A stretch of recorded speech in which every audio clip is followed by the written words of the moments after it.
Hey everyone, welcome to the podcast, Bone Bootcamp with Sarah Purcell. I'm your host, Sarah. This podcast, my newsletter, and all of my programs are designed to help women approach aging with confidence and courage. I'm specifically focused on bone growth promotion and skeleton-safe movements in Bone Bootcamp, the course, and Short and Sweet with Sarah, the membership. In this podcast, I strive to bring you all the most current information on living your best life as you age. Let's get on with today's episode. Hi, welcome to this session of Bone Bootcamp. I am so pleased to have Sylvie Patrick here. She is an expert in the PowerPlate vibration platforms. There are a number of them. I'd love to just start getting right into how Sylvie got into the whole idea of vibrating platforms, and then we'll discuss the PowerPlate. There will be a future podcast where we'll discuss a low vibration technique, but for today, we're working with the PowerPlate. So, Sylvie, tell us, yeah, welcome, and tell us about how you discovered this technology. Yes, of course. Well, you know, I am from Europe. I'm French, and so the company, I mean, the actual product, come from Europe. It's a European product, and that the science is based on some finding that was done with NASA. But one Olympic trainer named Gus van der Maar, that was from the Netherlands, actually wanted to apply those findings in a piece of equipment that would help him prevent injury in his athletes and also help them to recover faster.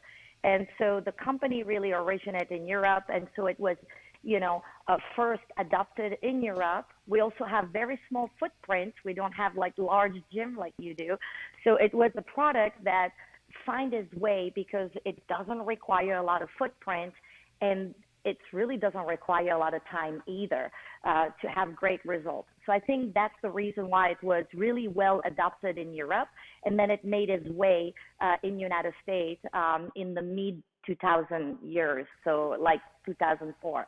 Yeah.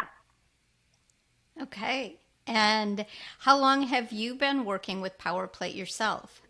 So I use the product myself since like the 2005 years. Okay. And I was in a different career at the time. I came to United States in a different career path.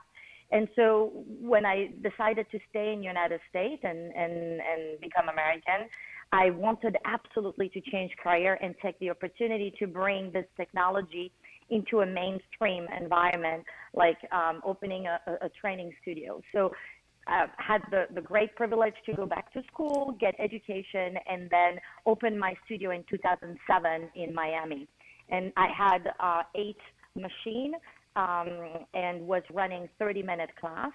And I had a very large, brought-up client from, you know, young athletes that wanted to recover on the platform, all the way to much older adults in their 90s that were looking for improving their stamina, balance, and bone density. That's awesome. Great. And so now we find you as a, I think you're a consultant trainer for PowerPlate. Correct. I teach the education. You know, PowerPlate is very deep, very attached to provide first the education, so you can really, and even to home user, so you can really understand the science behind, and then use the PowerPlate efficiently. They have great portal. They have an app. They have YouTube channel. They have, of course, Instagram account. I mean, they're very out there.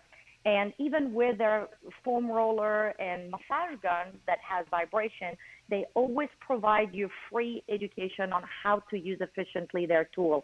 So I jumped on, and you can find me on some of those videos where I'm trying to educate the active aging population how they can daily using this machine for their wellness need.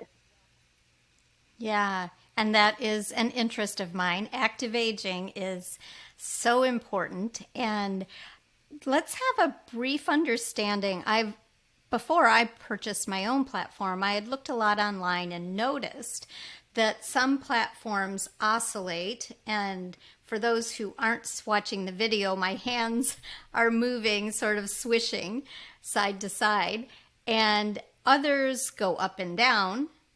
What There's else different can they movement. do? Yeah, you're right. There's different movement.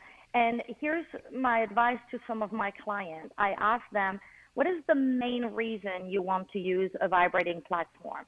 If it is only for the circulatory component, or if it is only to loosen up maybe your lower back, you can definitely invest in a minor costly machine, because what you want is to put your feet on the platform and kind of get that circulation benefit that everybody knows about vibration, right? It's very common now. You have a lot of people out there that even warm. They heat, they vibrate, and they soothe the muscle.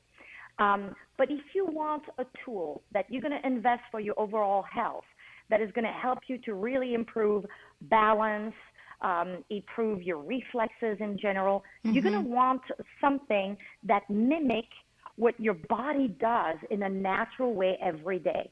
And that is to move in three plan. We're not moving in this position like a teeter-totter, right? Like left and right, up and down. We're not moving that way. We are moving in three plan, and we are our ankle joint, which is the first joint in the body after the foot, which is in contact with the ground. No matter what you're an exerciser or not, you will walk on your feet today. So we want to mimic what that ankle is doing to adapt to different terrain, like the grass in your garden, like suddenly the sidewalk, maybe a pothole in the street. And PowerPlate in a controlled environment is going to stimulate your natural response with that same motion, because it's going to move back and forth, side to side, and up and down. So it's really stimulating your body in a controlled environment to prepare yourself for what you're going to find out there during your daily activity living. Yeah. So that's what you mean by three planes. Yes. Three planes of motion. Correct. Yes. That's awesome. So as we step further into the interest of active aging, you had a demonstration that you showed me with the water bottle, and I'd love to see that again for those who are watching this visually. No, for sure. So I placed the water bottle half full on the platform, and I'm going to, direct you. I'm going to approach you a little bit closer so you can have a better look at what that water is doing once we are turning on the vibration, okay? And so there's different level of vibration, of course, but really what you're seeing into the water is a circular motion. Like you can see, this is a lower setting, and you can see, a kind of a movement into the water and it's creating a little circular motion. Now, I'm going to stop the vibration. It's really hard to demonstrate what the vibration is if I don't have that water bottle, because you do not see the movement. Do you see? It's on right now. If I place my water bottle, you can see it moving, right? Yes. But the fact that you don't see any movement, it's because the movement is very minor. It's just here to trigger your reflexes, but not creating an impact into your joint, which is very important as well. A lot of our folks out there are looking for modality that are non-impact. And PowerPlate is a non-impact modality because the movement is so minor. It's about 2 millimeters that you cannot even see it on the, eye under the camera. But it's definitely there. Right. When you put the water bottle on, we can hear it and see it. And you can see that rotation. Do you see it right there? Yes. So it's moving, in a circular motion. Yeah. That's awesome. Are there any people who should not use this vibration platform or any of the PowerPlate? Yeah, vibration in general, because we do not have the research and we will not be able to run the research. Anybody that is pregnant or have the intention to get pregnant should not use the vibration. Again, because we do not have the data out there. We Right. don't have any research, and we probably will never be able to run those type of research because of the risk. Right. Now, otherwise, you have to know that PowerPlate is in Europe used as a therapy tool. It has a medical certification. It's a medical device used for rehabilitating injury. In the United States as well, it is used in a rehabilitation center, such as spine cord injury. The Mayo Clinic has PowerPlate. We also have, for example, the Shepherd Rehabilitation Center for brain injury that use it in Atlanta. So there's a lot of therapy center that use the vibration already to rehab the muscle that is below and above the joint that you may have damage. So we try usually to rehab the muscle around a joint. So you can absolutely use this device. Now, what I will advise is, of course, that you're doing it with the correct professional, health professional. So, you know, Right. your trainer might know how to use the PowerPlate to work on your balance, your bone, your reflexes, and your strength. But someone that is using it post-surgery or post-injury, it will have to be into a setting of a health professional with credential. Yeah, that is very sound advice. Very sound advice. Yes, training is a completely different arena than medical rehab. Yeah. Yeah. But it is a great So- modality to speed up your recovery, definitely. So most of my clients have completed their physical therapy program. They don't feel quite ready to jump on into their gym routine or their exercise routine, and they want a little bit of a buffer. They want to get stronger, more confident. I'm giving you an example with people rehabbing from a knee replacement, hip replacement, maybe people with spine injury. You know, they can do now movement. What I mean is we can squat, push, pull, and reach above the head, but they're not quite sure that they want to be left alone into a club. So they're coming to get a little bit more of that, you know, that readiness for continuing their activity.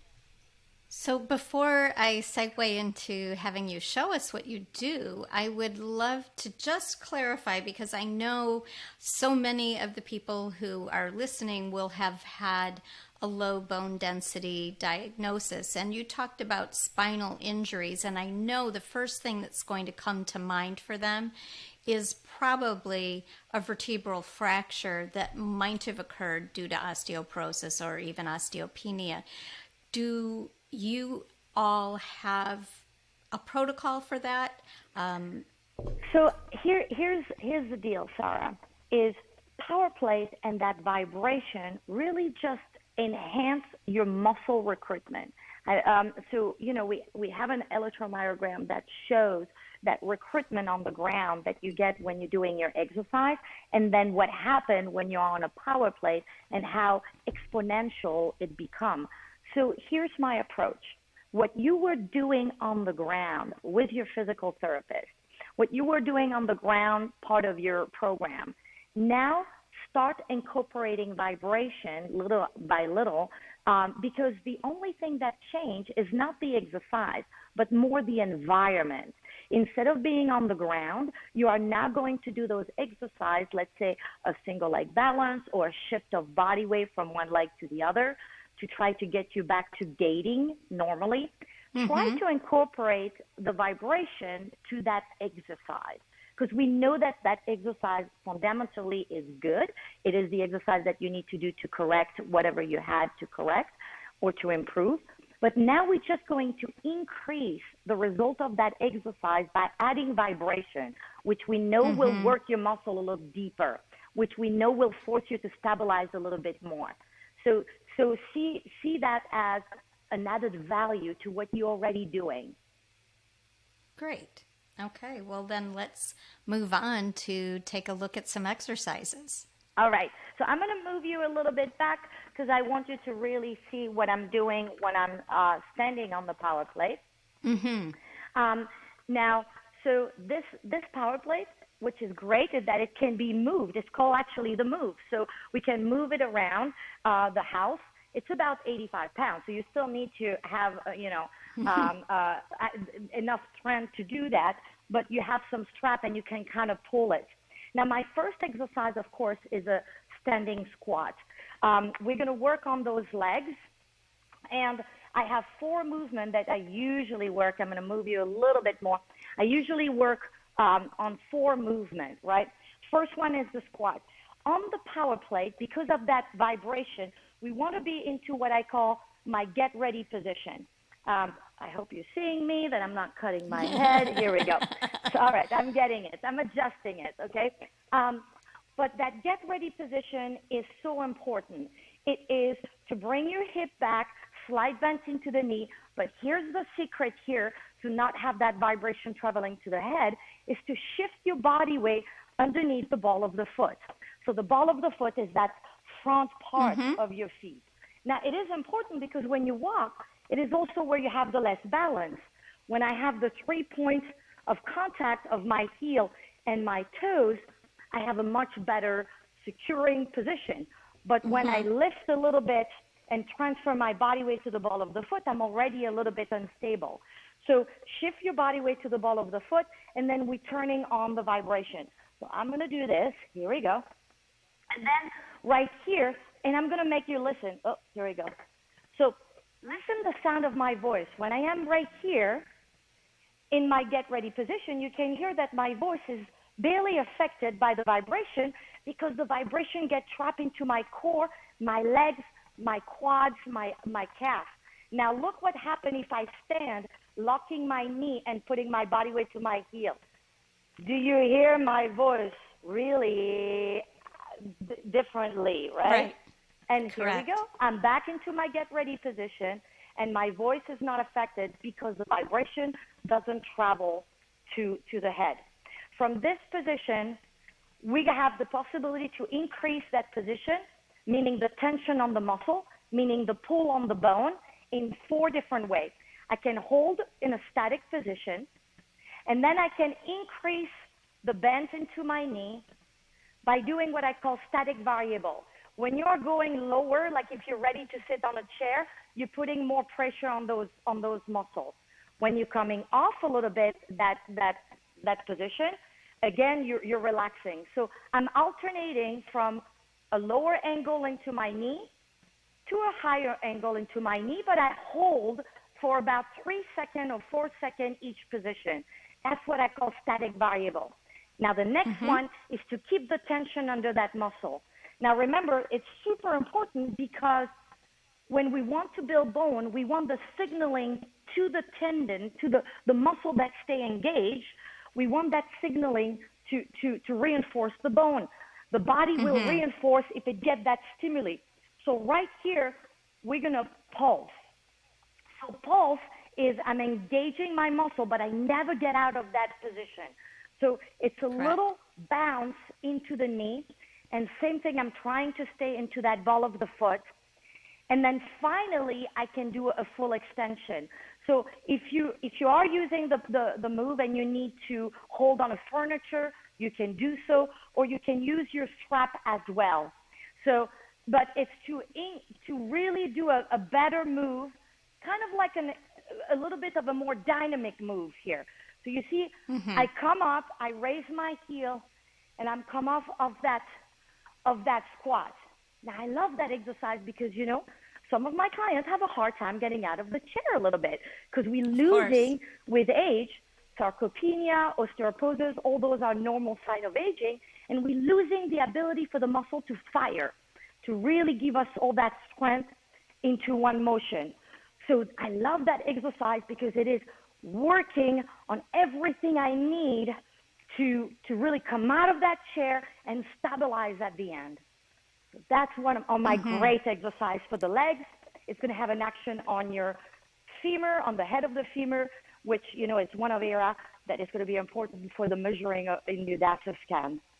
So this is one of my great exercises, that's squatting and doing 4 different forms of that squatting. Let me ask you a question about your form and your mentioning of getting, I'm not certain if you want an unbalanced, more pressure in the ball of your foot, or if you are trying to discuss having the tripod of your foot being evenly on the platform.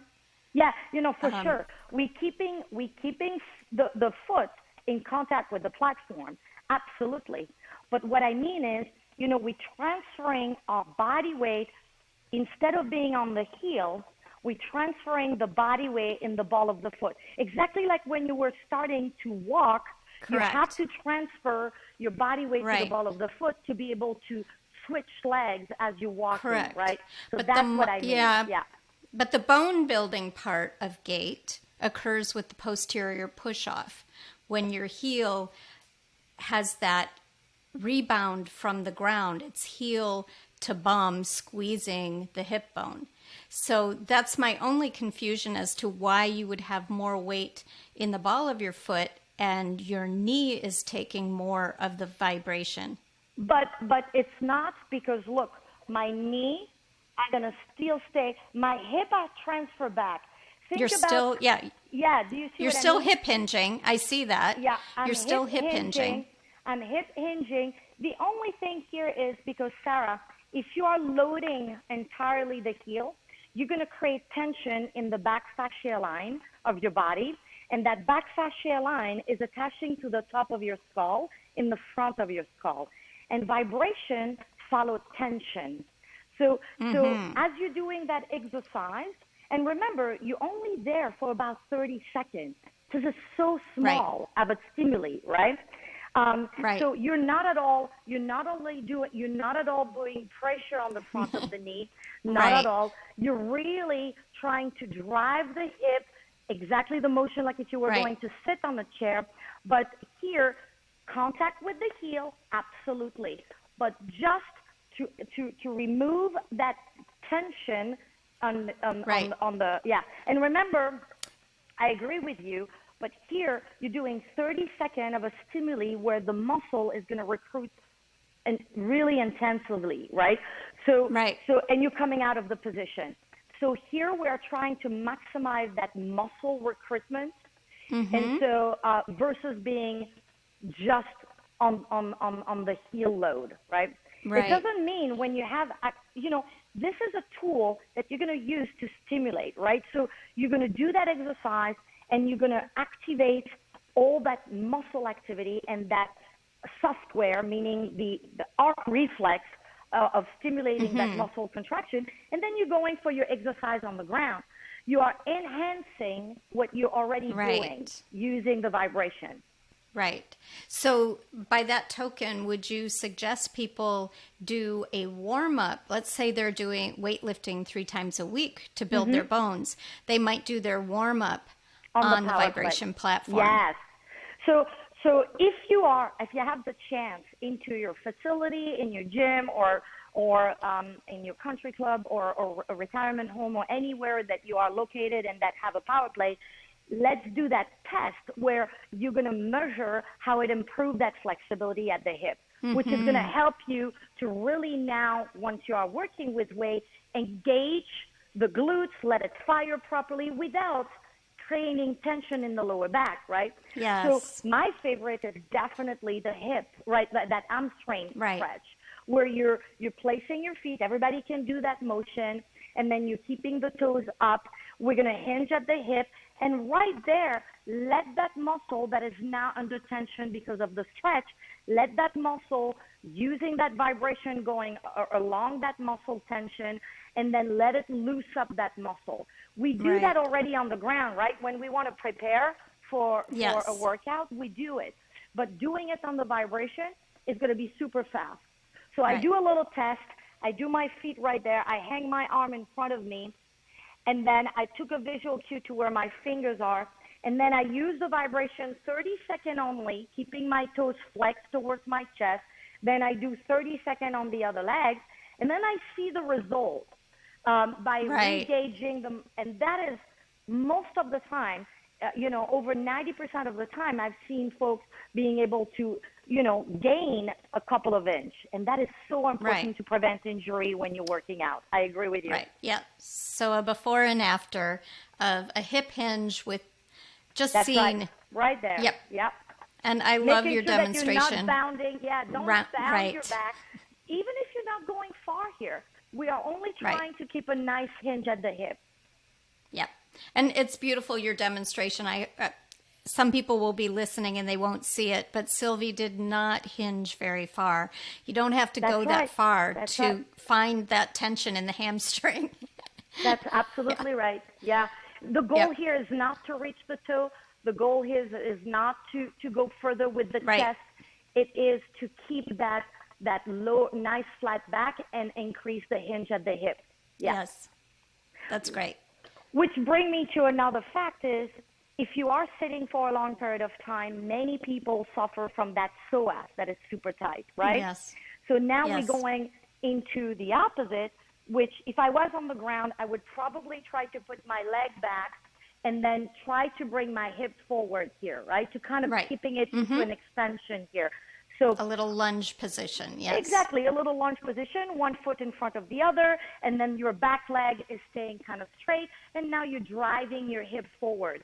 So for this one on the PowerPlate, if I am right here, I'm not using the vibration in the right area. Do you see what I mean? Correct. Because the front leg is now in contact with the vibration. So I have to turn back. Now the vibration platform is behind me for the one that I'm not seeing visual. And then I'm going to extend that leg by just lifting my leg and placing it on the platform. And you can see now that I am in that extension. I like personally to keep a little bent into the supporting leg on the ground, just because I feel that it's athletic. And then right here, just keep your chest tall, because look, if I bring my chest forward, I have reduced the angle of that back leg, and I'm not getting the same stretch. So keeping your chest up, hold on on a piece of furniture or a chair, and then keep that leg extended behind you and have the vibration going through that muscle. And again, we're going to get a great loose up in here. And you can stay there into a static position, which on PowerPlate, nothing is static because we have that motion. Or I can even add a little arm movement to see how going into a different direction with my arm can increase the stretch in that hip. So it could be going up. It could be going across the chest. You know what I mean? Just to add a little dynamic move to that stretch. Yeah. Very good. Yeah. I think everybody, even if you don't sit a lot, it's so easy for hip flexors to get tight. So everybody can relate to that. I agree. Now, my last one is the wrist, right? Remember, we have a lot of upper body stimulation, and then your wrist is one of the area of concern. So here, hear me out.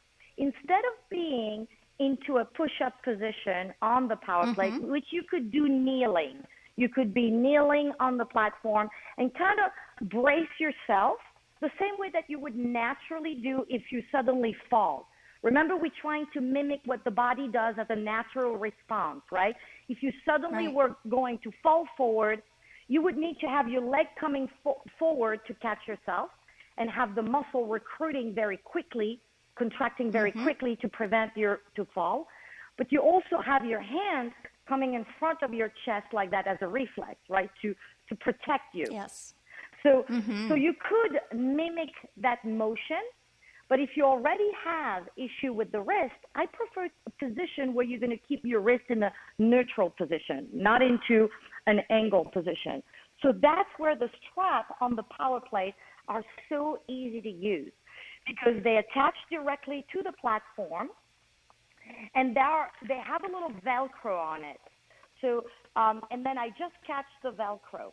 Now, by just placing my wrist into a normal position, right, and my elbow is in a 90-degree angle. Imagine that you're carrying a heavy bag, a grocery bag, and you need to put it into your car, or you need to lift it, So that's the motion here.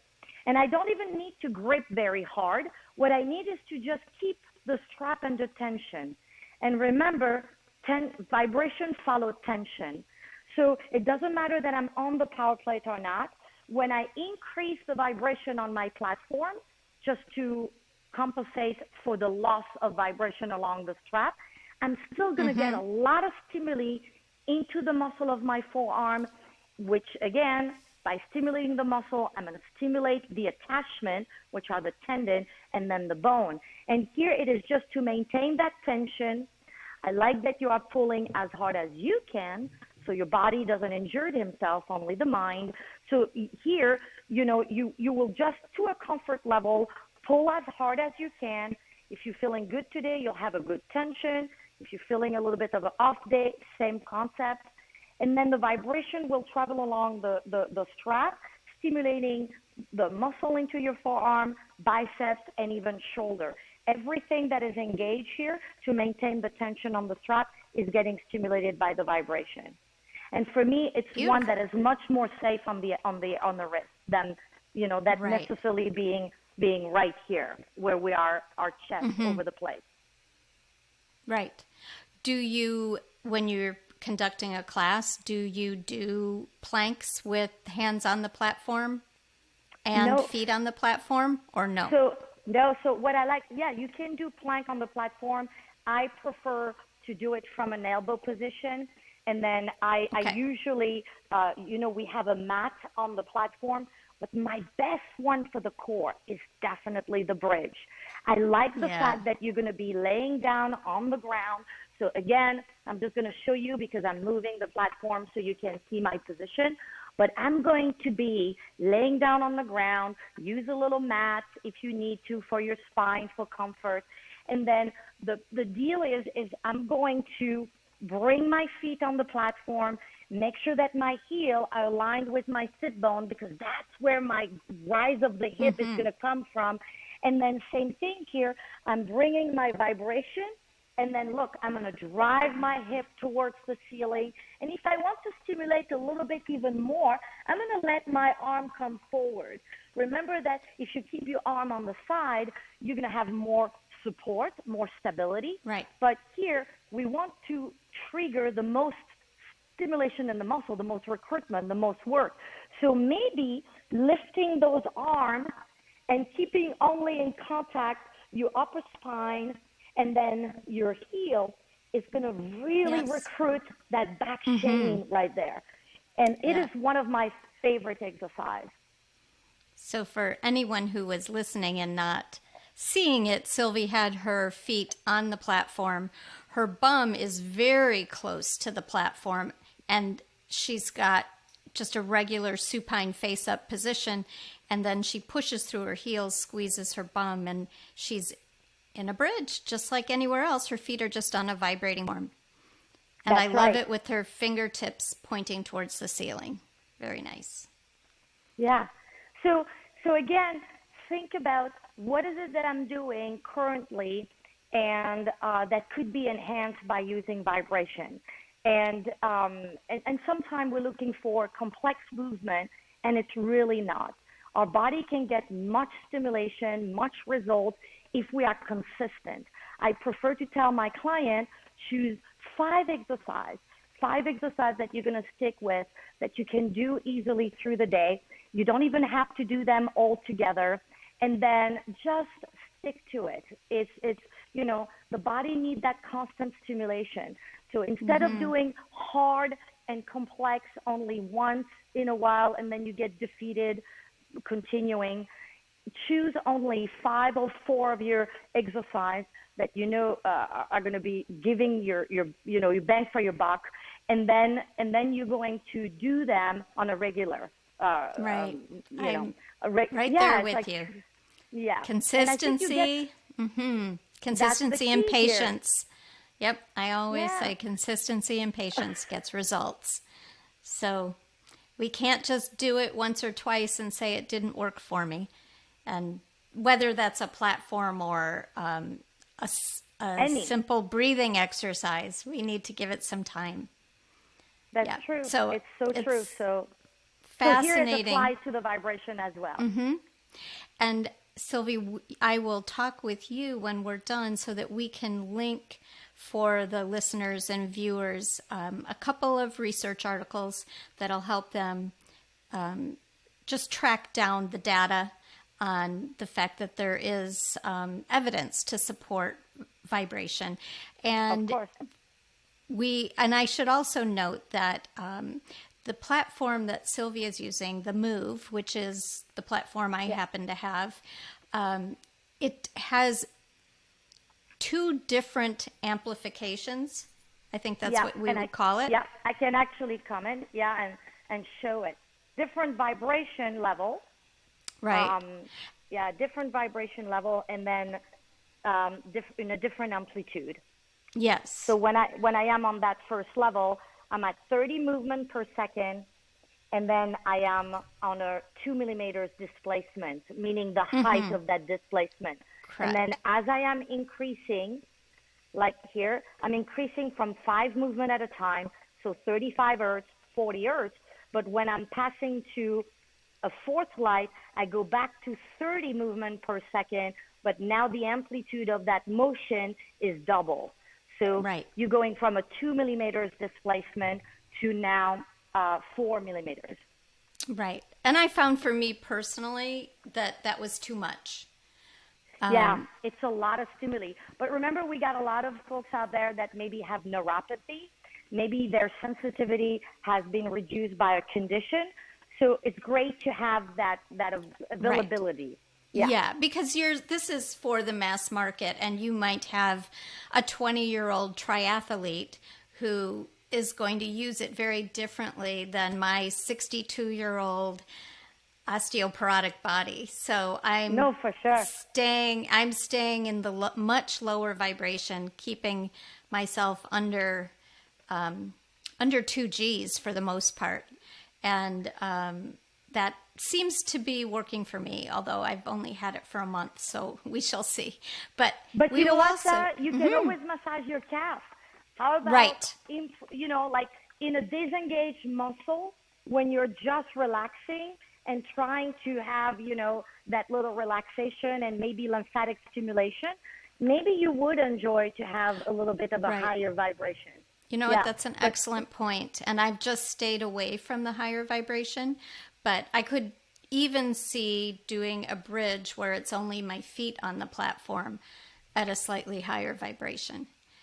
But I'm sort of knitting together what I know about the low vibration platforms and their desire to keep osteoporotic patients under 1 G. So but I am using this for more than just standing on it to stimulate the bone.